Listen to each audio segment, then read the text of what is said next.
Each day, El Salvador comes closer to civil war. Military repression of popular dissent had fueled a growing leftist insurgency. Is one of the worst massacres in modern contemporary Western Hemisphere history. It's called the Mozote massacre, and nearly 800 to 1,000 non-combatant women and children were slaughtered in 1981. A specialized unit responsible, trained, and supported at the time by the U.S. government who denied this massacre. Death squads are believed to be responsible for more than half of the political murders committed. 9 years ago for the murder of Archbishop Romero, El Salvador's leading advocate of rights for the poor. Gunmen opened fire on the crowd at his funeral.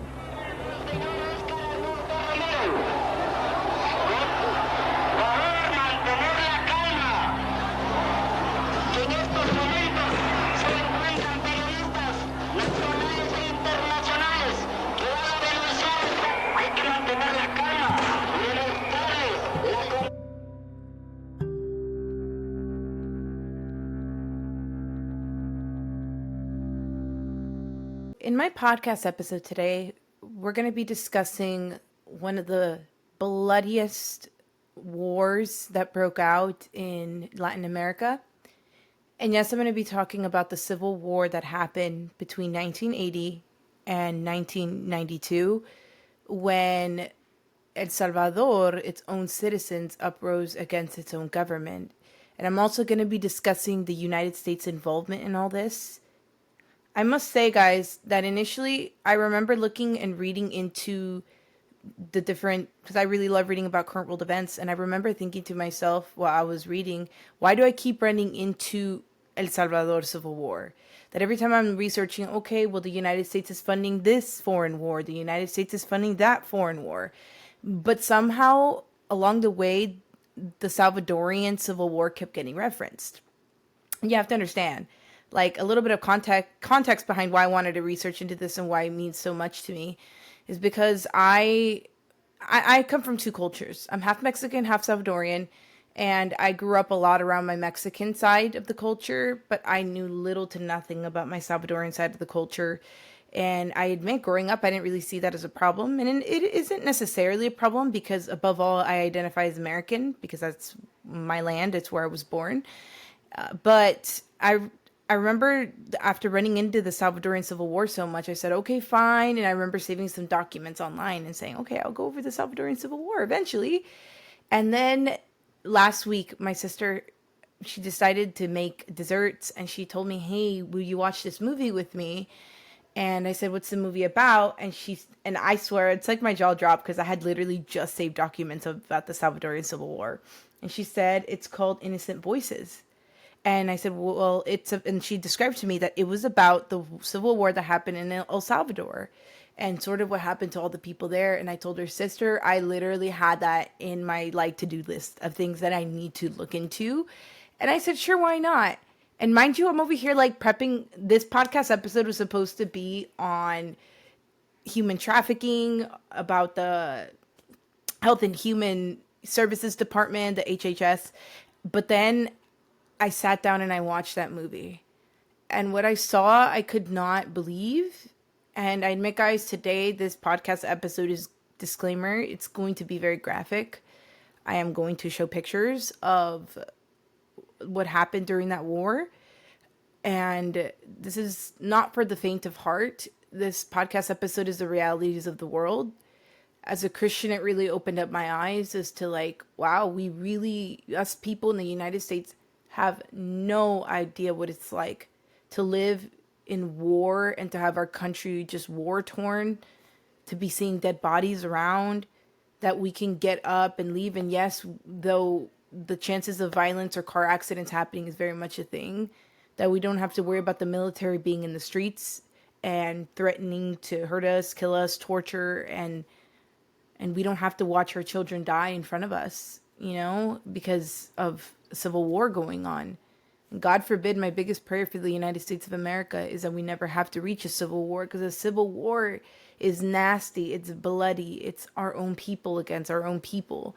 And there's nothing more heartbreaking than that. And all of the devil and all of his army of fallen angels and demons rejoice during those times, because It's during that time when lots of negative energy is being, a lot of negative energy in the air, lots of death, and a lot of people tend to question that famous question: if God is so good, then why do we have so much suffering in the world? And one of the things you're going to learn about this podcast episode is that it literally talks about this archbishop his name is Archbishop Romero, the role he played in really waking up the people to the realities of what was going on in El Salvador. He became a martyr. And the central themes that he discussed, that it's not about why does God allow these things to happen. It's the fact that if humans were to actually live by God's principles, then there would be no war. There would be no suffering, violence, and our world would be a better place. So my question as I talk about this, and if you find yourself asking, well, how could God really allow this to happen? I must remind you that there is another puzzle to the equation, that in this war-torn just civilization, all of this history, why would God allow it? I remind you that where there is God, there is also the devil. And a lot of that suffering, all of that is solely caused by the devil.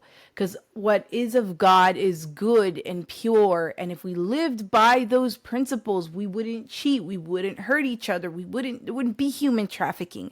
We wouldn't be hogging large portions of wealth, and we can help others who are starving or maybe need it. If we actually live as Christians and humanitarians, we wouldn't be in the situation that we find ourselves in today. And I admit the reason why I'm giving this disclaimer is because when I looked into this, guys, my heart was heavy for these people. And to think that half of my bloodline comes from El Salvador, and then my dad, though I may not know him, that he was about 6 or 7 years old when this civil war was going on, when it first broke out. And to think that all of this happened and that these are the past of my people and that they went through this, it just really tears me apart. And as much as I love my country, I'm a proud American citizen. To think that the United States of America funded billions of dollars to allow this war to happen is just insane to me. But anyways, enough of the disclaimer. Let's go ahead and jump into it.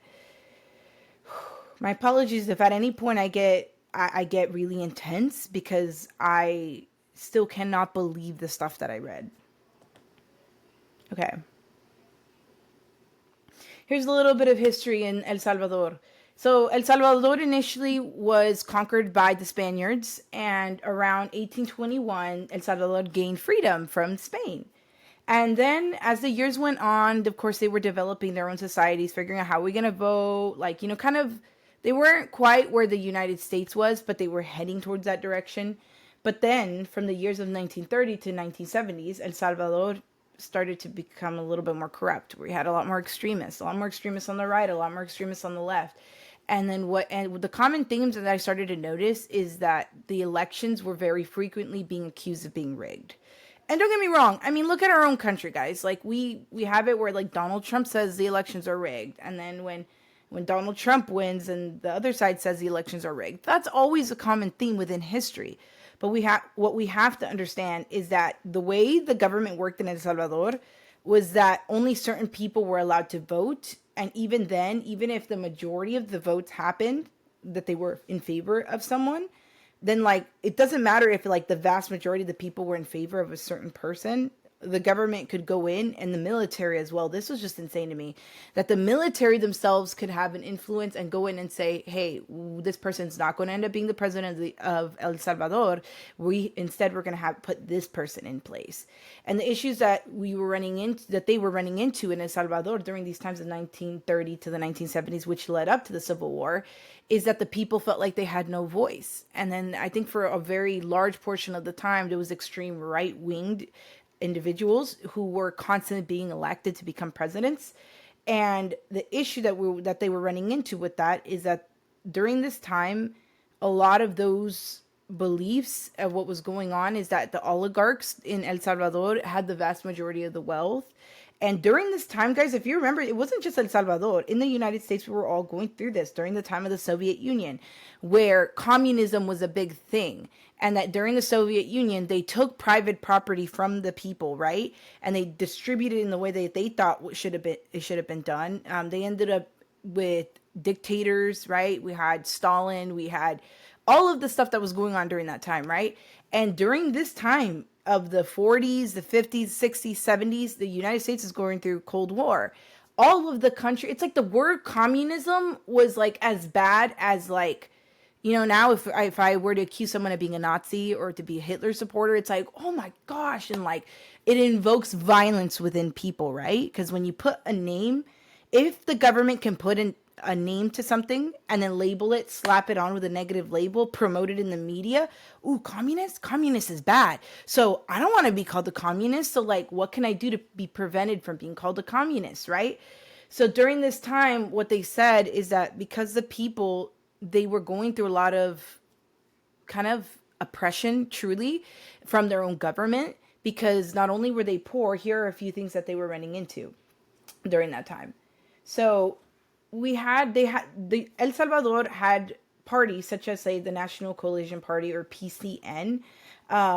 During these times, a lot of groups of what I noticed what was happening is that they were overthrowing their own government. So say that like one president went in, this group rose up like the PCN, and then they overthrew, right, their president. At this time, it was Julio Rivera that was in charge of overthrowing the previous government. And then that's when it really got bad for El Salvador. This is when it's like during the 1960s. So, you know, you have like the different parts of the government, right? You have the legislative, executive, and then you have like the military itself that's part of the executive branch. So during this time, the people were starving in El Salvador. There wasn't as many job opportunities. A lot of the crops were growing, but the business wasn't being managed well, so that there was way more crops being grown, especially coffee plants, versus what was actually being exported out. And the reason why a lot of this oppression was happening is because the oligarchs had the majority of the wealth during this time. And they, anytime any of their ability to maintain their wealth was threatened, they slapped it on with the label of communism. So obviously, this is a common trend within history. You cannot oppress people for so long, because at some point, if you constantly see your family members starving, imagine if you constantly see all of these rich people and how they're gloating about all of their, say, their private airplanes or their private, what's it called, yachts, and then you see them going through all this. How much of this oppression can you see before you're sick and starving children, no health care, none of that, right? So people in El Salvador, there was a lot of civil unrest happening, so they formed what we call paramilitary groups. And paramilitary groups are basically when they take non-military, but they kind of act like a military. They take people who are not part of the military, they train them up, and then they patrol around. And what they do is that they try to keep down that civil unrest. But the problem that was going on during this time of the PCN, the National Coalition Party in El Salvador, was that they basically became bullies. It's like, imagine if I took, like, I mean, I've taught teenagers for a really long time. Imagine if I just took this barely 18-year-old, barely, say 20-year-old, and I gave them a gun, but they weren't part of the military, right? So that's what paramilitary groups, and they were actually being run by the Salvadorian intelligence agencies, and they were basically telling them, hey, go around, and we want to make sure that if there's anyone who has communistic beliefs or they're sympathizing with the left, like extreme leftist groups, you go. And these people in El Salvador were being beat up for speaking what they had to believe. And say that you're like, okay, well, they were just trying to keep down communism. Guys, it eventually turned to a point where, like, if you give people who are not trained enough and they're not part of the military, they're not under the same oaths, if you go off and you slap them with a heavy gun, they eventually can take advantage of it, especially if it's not regulated well enough. So a lot of these paramilitary groups were being ordered to go around and actually beat people up and pressure them to vote for specific presidential candidates. And so people, out of fear of being hurt or their family members being threatened, they were voting for people they didn't want to vote for. And a few other things that were actually happening during this time, very sad, is that they were taking people and that they were torturing them if they felt like they were communists. Sometimes people, it was like a witch hunt, truly. Because if they thought you were a communist, like, say, like, I heard stories from what I was reading here, was that, like, if you were sharing too much of your own wealth with other people, you could be considered a communist. So a lot of the people during these times were a little scared to share what they had because they would be called a communist. And it was getting to a point to where the people were being oppressed by these paramilitary groups, and by really, they were being run by the oligarchs and the intelligence agencies, was that these people, these paramilitary groups, were taking advantage of these people, and testimonies were saying that it wasn't even about someone being a communist. They would just get angry at them and then they would start beating them up. And so like this went on for a while, guys. I can't even imagine the stuff that these people had to go through. But this went on, and around here it says, ooh, another one. I forgot to mention this. Another thing that was going on, it wasn't just beatings from these paramilitary groups.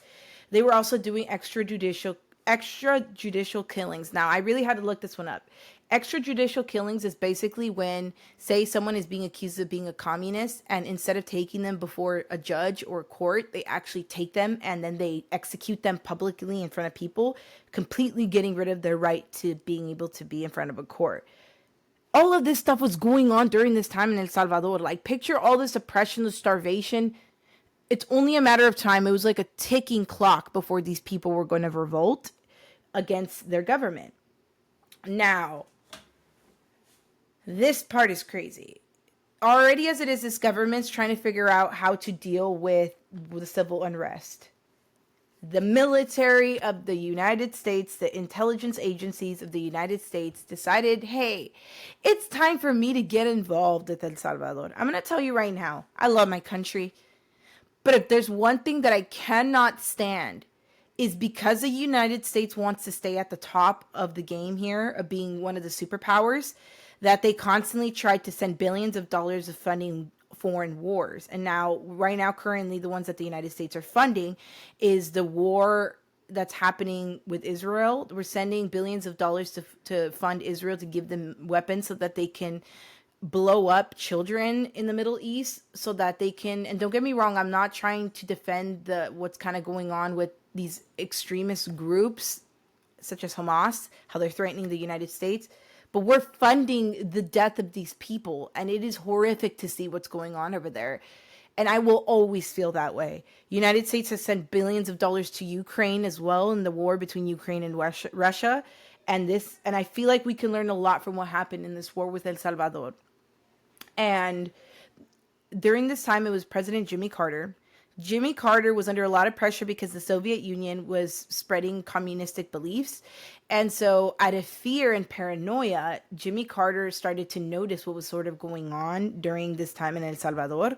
And he decided, hey, we don't want these, what they call communists, right? Because like in this time, Jimmy Carter actually thought, and I can't say whether it's true or not, Jimmy Carter was informed by the CIA that there was an infiltration that happened in El Salvador. Now I'm going to read from a CIA report right here, Central Intelligence Agency report by the director of the agency. The CIA reported on February 7 of 1972. It reported on the elections of El Salvador during the 70s. And it says here that Salvadorians will decide on February 20th of 1972 who will be their next president. Now, the wording of this is very peculiar, and now this is interesting, okay? Salvadorians will decide on February 20 who will be their president for the next 5 years, and on March 12, they will elect a new Congress and new municipal councils, basically like mayors, for the next 2-year terms. The elections are expected to follow the pattern of relative order and honesty. Guys, relative order and honesty that has been established in the past 10 years. Look, the only reason why I don't like that wording is you have to understand, I read a lot of declassified files of the CIA, and they choose their wording very carefully. They don't say it's very orderly, it's very structured, like there's very little chance of rigging elections to happen. The CIA works solely for the benefit of the United States of America, meaning that if they disagree enough, they will be involved.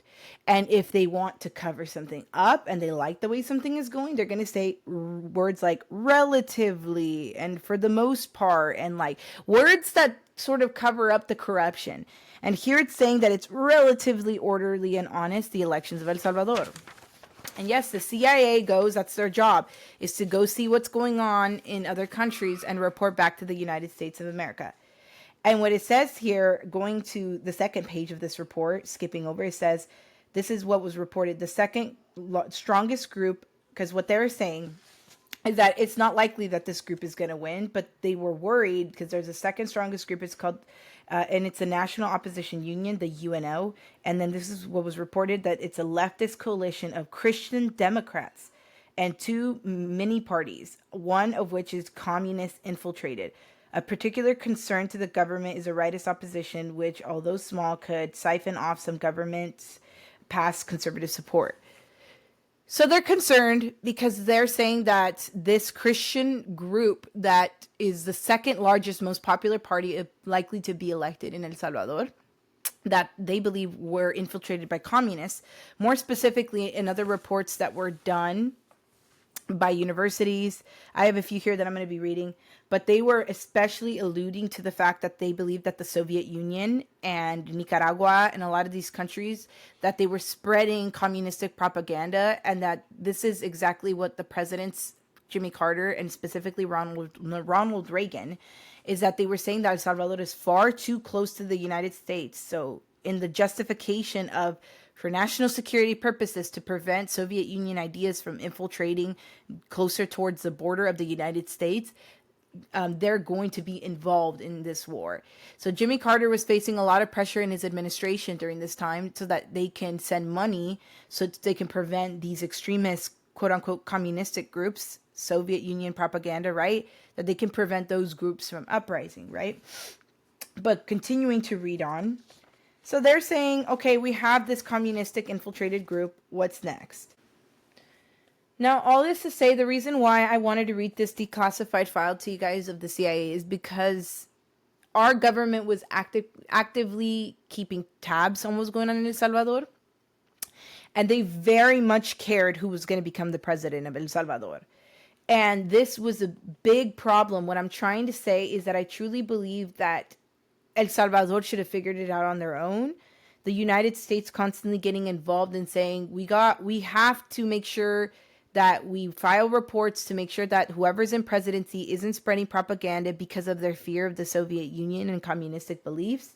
Because in 1972, after Jose Napoleon Duarte was supposed to win and the military stepped in and instead voted for Colonel Arturo Armando Molina to be elected, the people were so mad that in February of 1977, moving on, fast forward, there was something else that happened. And I'm going to be reading here from this report I have here, reporting on the Salvadorian Civil War. So it's saying that in 1977, aside from 1972, mind you, where they were already mad that Jose Duarte didn't win, in 1977, this is where another fraudulent election happened, where General Carlos Romero came into power. But the people were so mad because they said, no, we didn't want him to win. It was another rigged election. Like I said, if you oppress people long enough, if they see their children and their family members starving long enough, they are going to fight and they're going to resist their government. So in 1977, Carlos Romero was elected, but in February of that year, the crowds gathered in the capital of San Salvador to protest President Romero's electoral victory. And guess what happened? When they came to protest in February of that year, it was met with violence.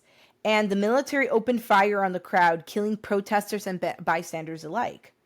And that President Romero, Carlos Romero, 3 years before the Civil War broke out, he declared a state of siege. So I actually had to look this up, guys. A state of siege, and this is important that you know this. Essentially, it means that the president has the right to temporarily suspend constitutional rights, and that the military can be dispersed, right, and paramilitary groups as well, and that they go around and that they can restrict freedoms. They literally told the Salvadorians, go home, stay in your houses. You say anything, freedom of speech. We have all the right to beat you up or to kill you. And that's what happened, is that he suspended civil liberties. He declared a state of siege, and the people were like this for years. Now, during this time, President Jimmy Carter, let's go ahead and skip over. I'm going to switch over to this other. This is written by the Business Times, okay, an article from the Business Times in September 7th of 2021.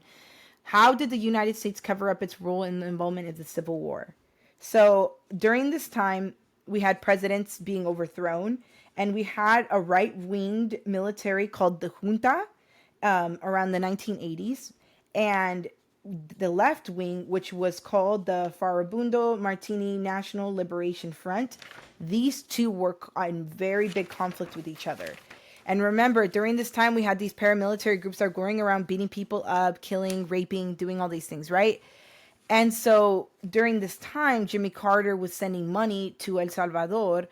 And what ended up happening was that there was an archbishop. His name was Oscar Romero. Now, you guys have to understand this. El Salvador is a primarily Catholic country. A lot of Christians lived in El Salvador. And this bishop, this basically priest of the Catholic Church, was going around and he said, I don't want to be involved in this politics or anything like that. I just want to do my job. But when he saw the oppression, when he saw that El Salvador, the oligarchs using the military were oppressing his people, he wrote a letter to President Jimmy Carter and he pleaded. He wrote an open letter to the United States President Jimmy Carter requesting him to suspend military aid to the military junta of El Salvador that was blamed for suppressing its people and protecting the interests of the Salvadorian oligarchs. Now, in response, you know what ended up happening? This part really broke my heart here. I'm going to read it here from, this article is written by Democracy Now! And it was written on March 19, 2002. It was on the anniversary of the assassination of Archbishop Oscar Romero, who was gunned down and now he was killed. So it's saying this Sunday in 22 years, and they were writing this in 2002, that it was the anniversary of the assassination of Archbishop Oscar Romero, who was gunned down.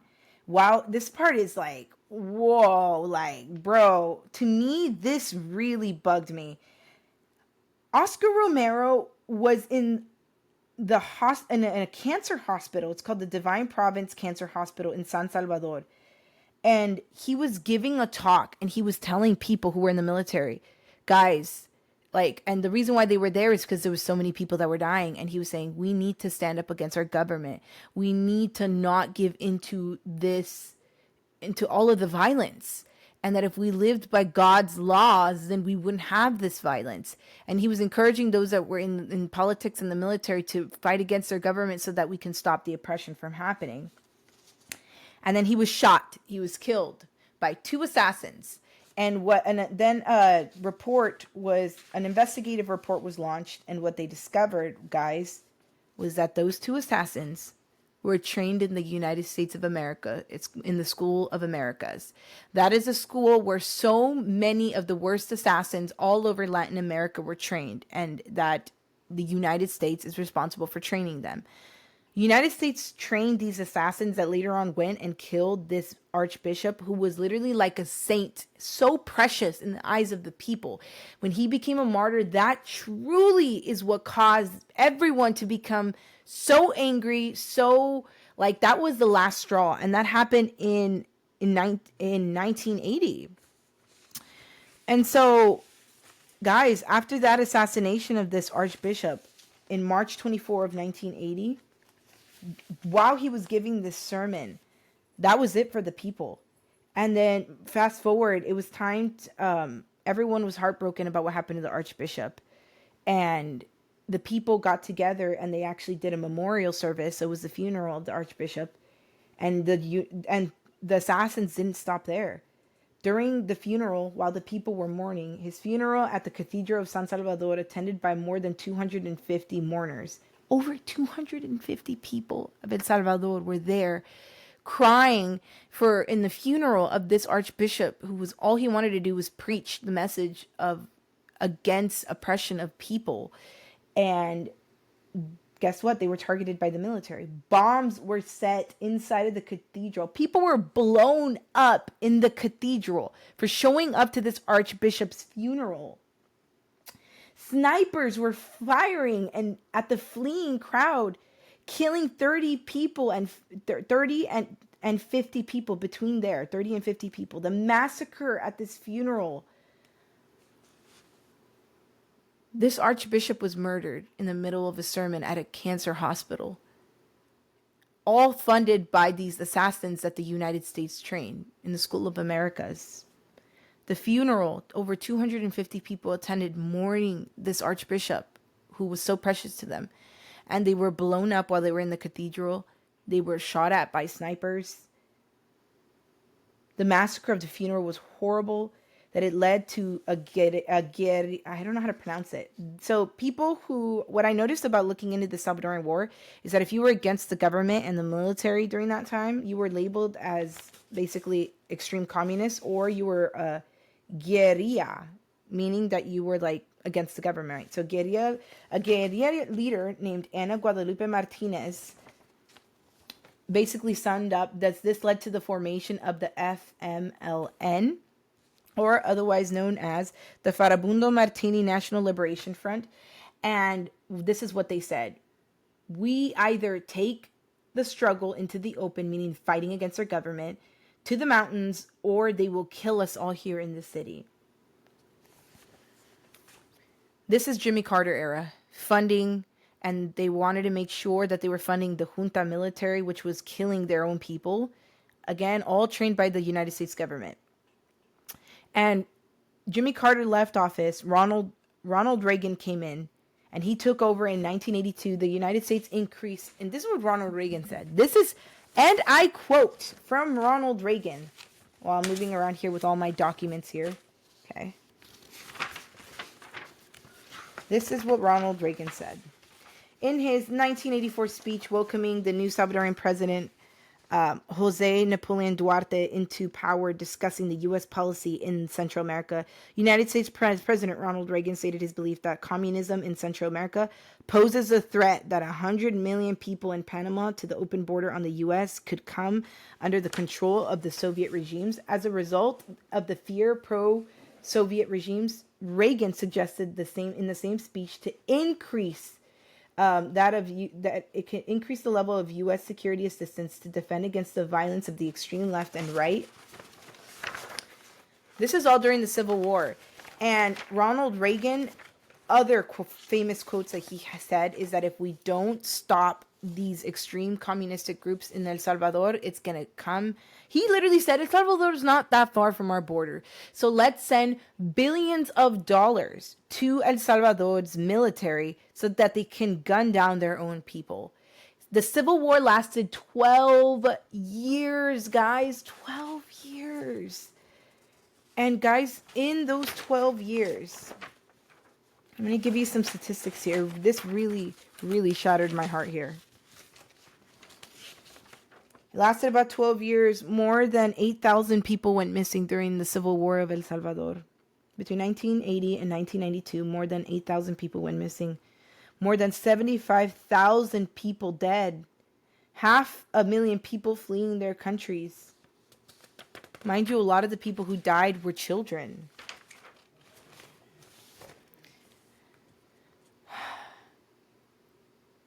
What really led to the formation of the FMNL was the fact that their archbishop was shot after having stood up to the oligarchs. And in that same year of 1980, so mind you, February, archbishop is shot. Months later, ending of the year, December 2nd, 1980. This really makes me feel some kind of way, okay? I'm going to have this ready so I can read it myself.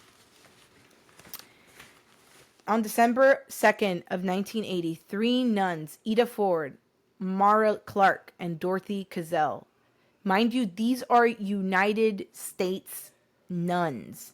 They went over to El Salvador so that they can preach and help the poor, the sick, and they were abducted by the U.S.-backed National Guard.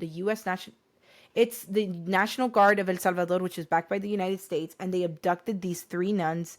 They raped them, they murdered them, and they tortured them. All done by the military of El Salvador to these nuns. And the United States backed these National Guard members.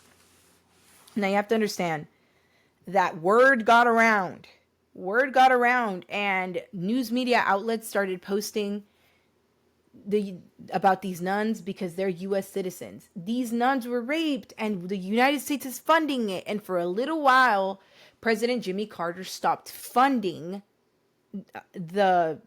what was going on with the military. But this only lasted a few years until Jimmy Carter continued to send money. Fast forward again, now we're going back to Ronald Reagan. Ronald Reagan especially upped the amount of funding that was being given during this time of the Civil War. Now, there's a few things I did want to talk about. Just talk to you a little bit more about how much this Archbishop really meant. Okay.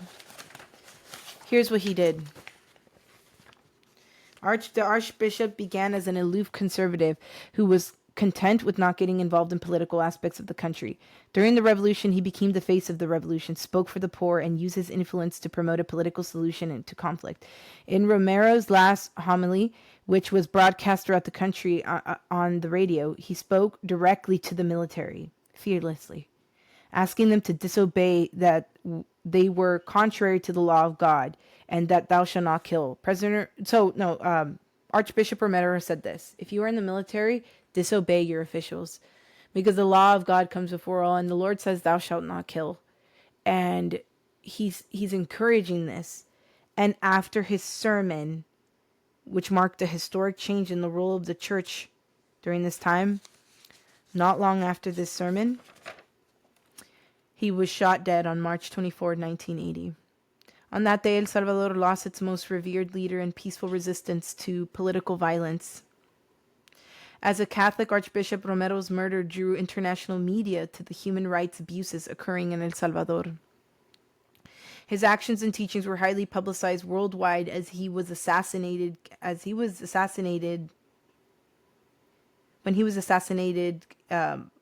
a Catholic. And in general, Christians around the world were affected by the lack of honor and the respect due to someone in his position in the church.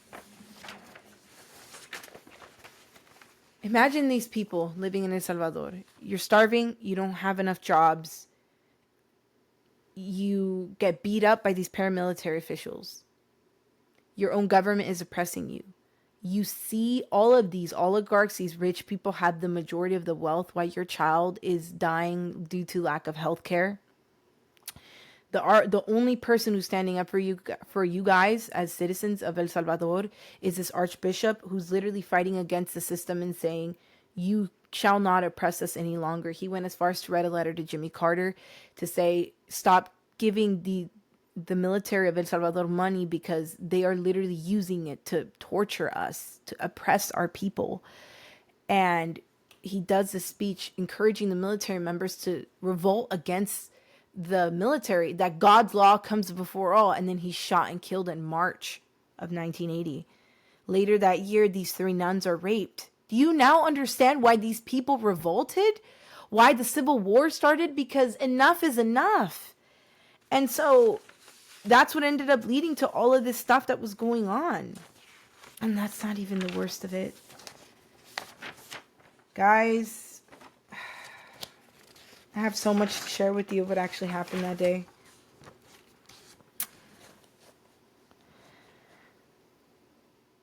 One of the worst, bloodiest moments in all of the Civil War of El Salvador, by far, was the massacre of Mozote. The horrendous Mozote massacre happened in the war, was Latin America's largest, most bloodiest event that ever happened. In the afternoon of November 10 of 1981, again, and this is from the Business Times, soldiers from the Atacal battalion of the Salvadorian army, trained by the United States Army and armed with with American equipment, arrived in the town of Mozote in northeastern El Salvador. The soldiers claimed that the adults in the town were working with the guerrillas, which were the rebels during this time against their government. And the field commander said that he had been ordered to kill everyone. For 3 days, this massacre went on in the city. It is an estimated investigation from 800 to 1,200 civilians were killed, and over 100 of them were children that were executed. During this massacre of Mozote, soldiers held civilians at gunpoint, and men and young boys were taken separately into rooms and were brutally tortured. Women, even little girls as young as 6 years old, were picked out and taken into other rooms and were brutally raped. When I read the massacre of this, found out that they went to schools in the Mozote, the city, they shot up the schools. The United States funded billions of dollars so that this massacre could happen. The weapons they used were funded by the US. And because of what they did, children were raped that day, over 100. So many people died. Little kids just trying to go to school. Like, I cannot imagine what these people went through. And worst of all were the survivors. The parents who survived. I'm going to read to you a direct quote from one of the people who survived that day. One of the survivors of the Mozote massacre said this. As one of the survivors, Rufina Amaya remembered, I fought for my children. I didn't want to let them go. I said I would die with them, but they wrenched them from my arms. We heard them killing the children. They killed them at night. You could hear the screams for their mamas and their papas, despite eyewitnesses' accounts from the survivors and the ruined village.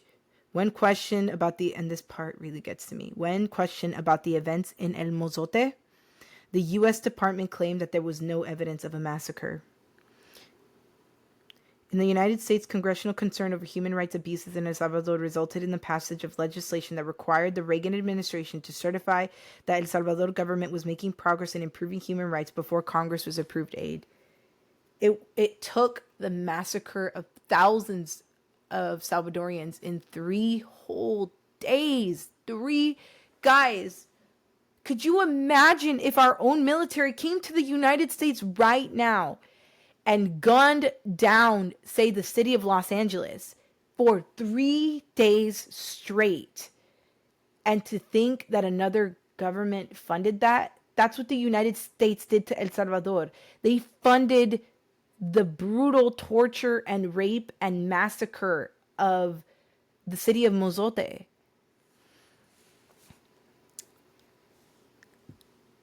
And this went on 12 years.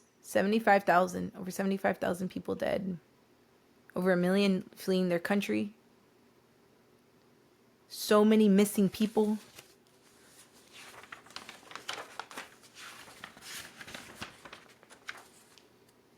$8,000 people missing. I'm going to tell you something, guys. I'm an avid researcher of human trafficking. You know what human traffickers do, guys? Human traffickers, the best of the best, the ones that are international, they go to war-torn places. And while say, a brutal shootout happens, while parents are separated from their kids, while kids become orphaned, they take advantage. Human traffickers go in and they snatch the children. Never to be seen again. And in case you don't know what kind of human trafficking exists out there, no, it's not just that they're trafficking them as sex slaves. That's only part of it. Another thing is that they could take them and take these children who are missing and send them to a foreign country and make them children military members. Yes, they'll take children and put them in the military.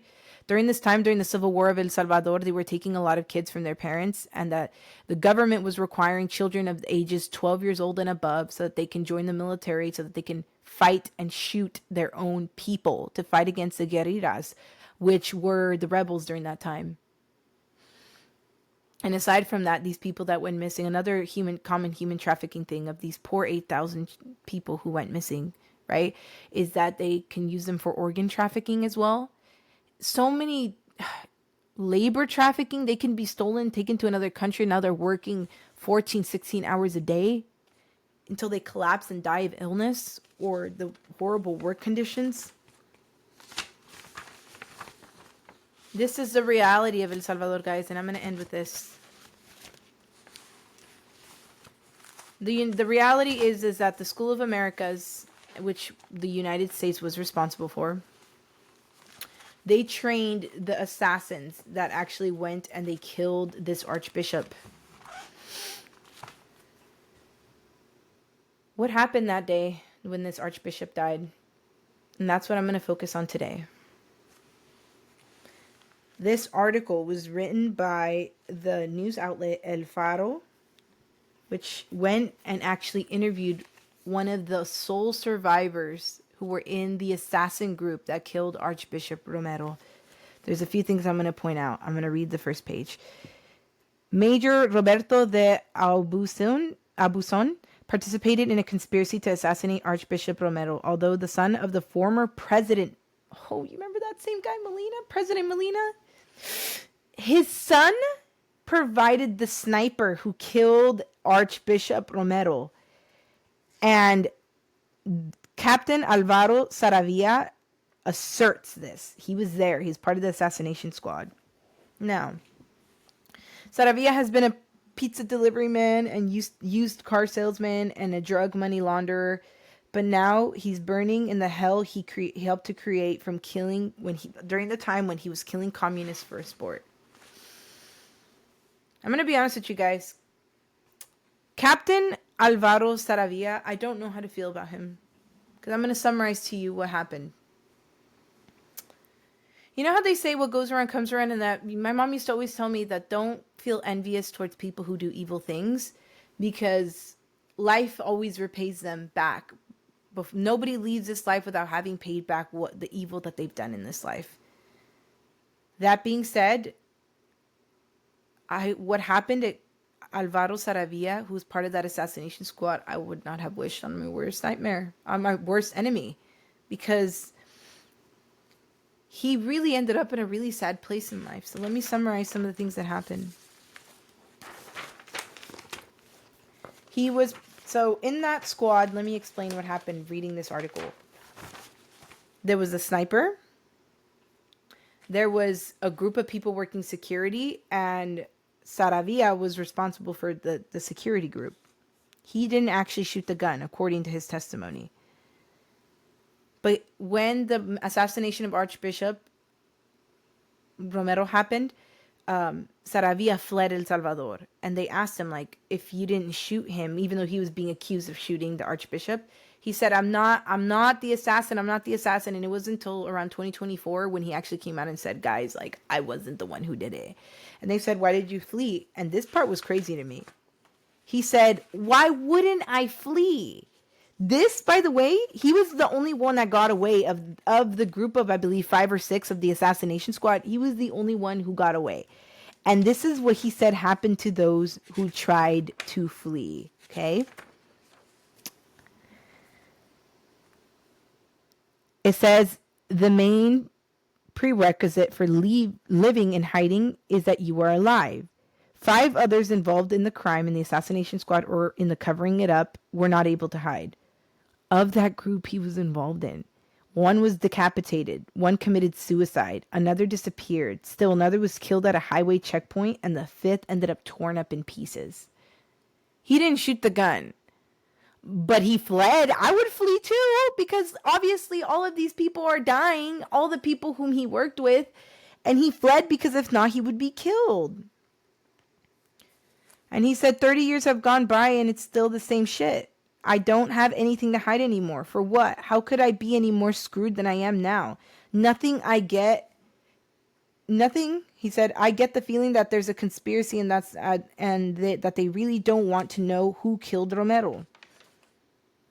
Now, this part was interesting. So this guy, Saravia, lived in so much, I can't say guilt, but he truly had to pay the consequence. This is what happened to him. He fled El Salvador after the Archbishop got murdered.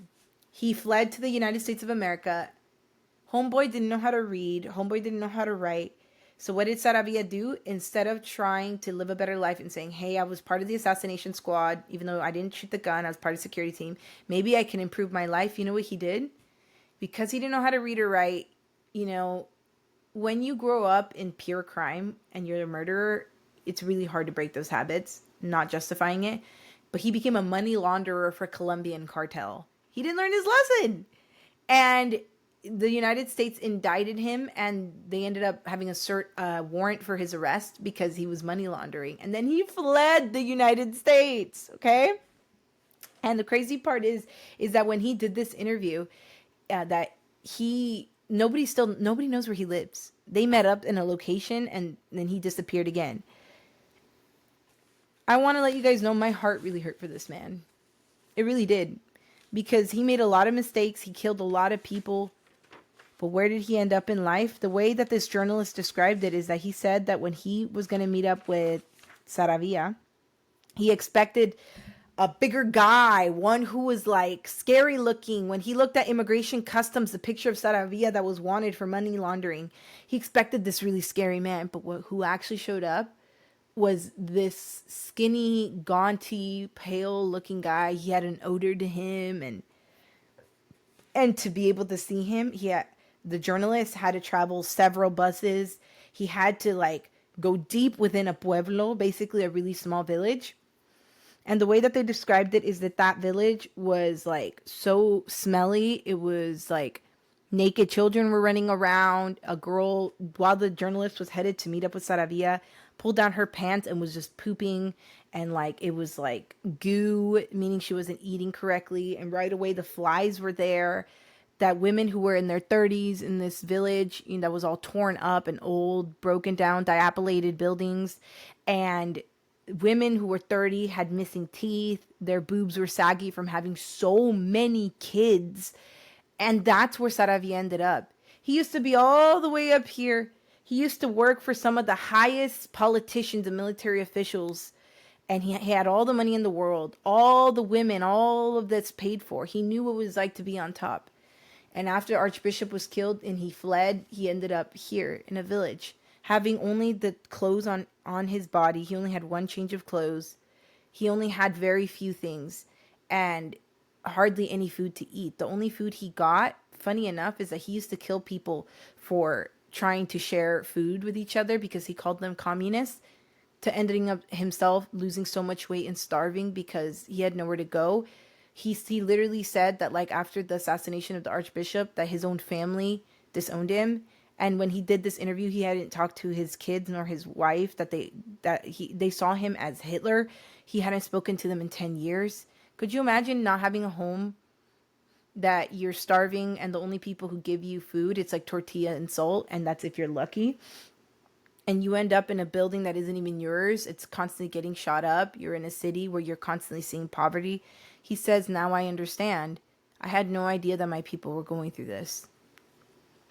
That El Salvador was going through this. Captain Saravia was the only one who survived of that assassination squad. Everybody else, regardless of who was implicated, they had already passed. They died. 2024 is when he decided to finally speak out about it and say, guys, I'm not the shooter, but I was part of that assassination squad. And they met up for a few days to do this interview, this very same one that I'm reading to you guys right now. And the craziest part is that when they met up again, I believe it was like the second time, he went up to him and he said, this is what he said. The second time we met in the same hotel, he comes down from his room 15 minutes late. He's pale. And then the journalist asked him, what's the matter, Captain? And Saravia said this: I just saw myself in the mirror. I hadn't seen myself in a mirror for 5 months. When you know you've done bad for so long, when you've told yourself a lie, or when you've done something so horrible that you justified it for so long, and you finally tell the truth and you finally admit to yourself that what you did was so, and you acknowledge just the horrific nature of it, telling the truth sets you free. That Saravia was able to tell the truth, and now he was able to look at himself in the mirror after having not wanting to stare at himself for 5 months. Guys, I'm going to skip the details of exactly how it happened. I really just wanted to share this last part with you guys. After the interview finished with Saravia,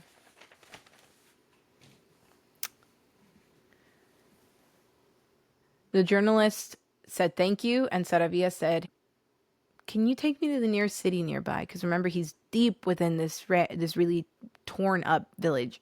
He said, I want to be able to go to a Burger King, because back before he got a warrant for his arrest for money laundering in the United States, he loved Burger King. And he said, can you take me to a Burger King and can you buy me 2 burgers? And the journalist said, you must be hungry, Captain. Why do you want 2?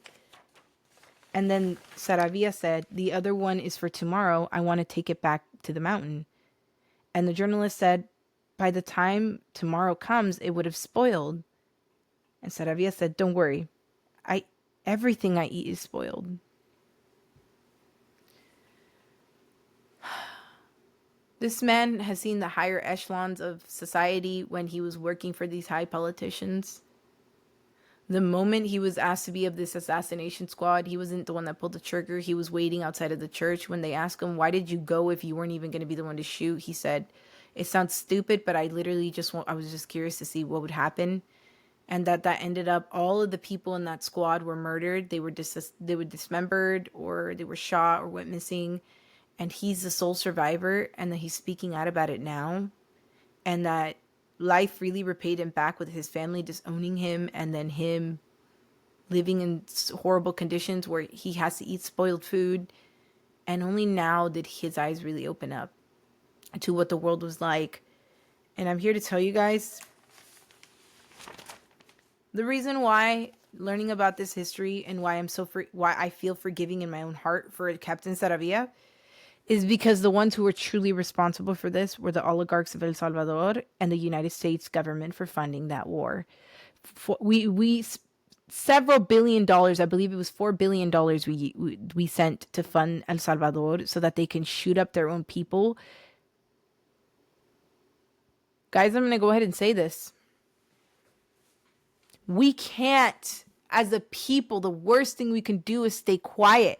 United States constantly intervening in other wars, and we're funding and giving guns. Guys, that's our taxpayer money that they're sending to kill people.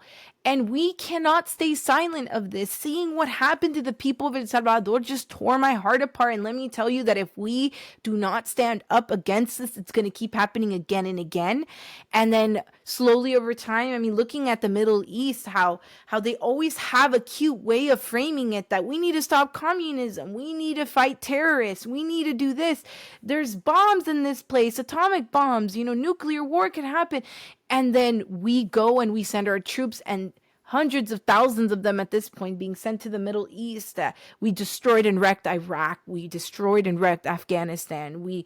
All of this conflict going on with Iran, us funding Israel, destroying all of these people in Gaza, us funding weapons to send to Ukraine. Guys, enough is enough. And so that's the reason I made this podcast, is so that we know that while I love my country, I love being an American. But guys, history is so important to study, because if we were to see that what has been the result of funding wars, death. And so, guys, I hope that this opened up your eyes as much as it opened up mine. Someone like Captain Saravia was just a pawn. People who are responsible, and I'm going to throw this out there, whoever it was that did kill Charlie Kirk, there's something bigger at play here. We cannot stay quiet about this. Absolutely not. And for those who keep hating on Candace Owens, for those who keep hating on people like Ian Carroll, or who keep hating on people who are trying to investigate this farther, I admit there's some really crazy theories out there. But we have to let them do what they're going to do, because the moment we start canceling out free speech, and the moment we start justifying, oh, well, the FBI says it's okay, so that should be the official narrative, and we close it off, we can learn from this what happened with Archbishop Romero. By no means is Charlie Kirk anywhere near a martyr like this guy was. But if we learn history, we'll learn the trends, and we'll know exactly when to stand up, because the only way a government could ever take advantage of people is if we just do nothing. The only way that oppression can happen is when a righteous man decides to stay silent. That's it, guys. I hope that this was beneficial to you, that this was a heavy one. I know, it's insane. Guys, I got Salvadorian blood, and to learn all this stuff really broke my heart. If you guys can watch the movie. It's called Innocent. Let me make sure that I say it correctly. Innocent Souls. Let me see. I believe it's okay. Yeah, it's called Innocent Voices. No, yeah, Voces Inocentes, Innocent Voices. If you watch it, it actually gives you more context to what happened in El Salvador, and yeah. Anyways, I'm hoping that this podcast will educate people on kind of history, and so that we can learn from the trends of and be better people because of it. All right, have a good day, guys. Thanks for sticking to the end. Bye-bye.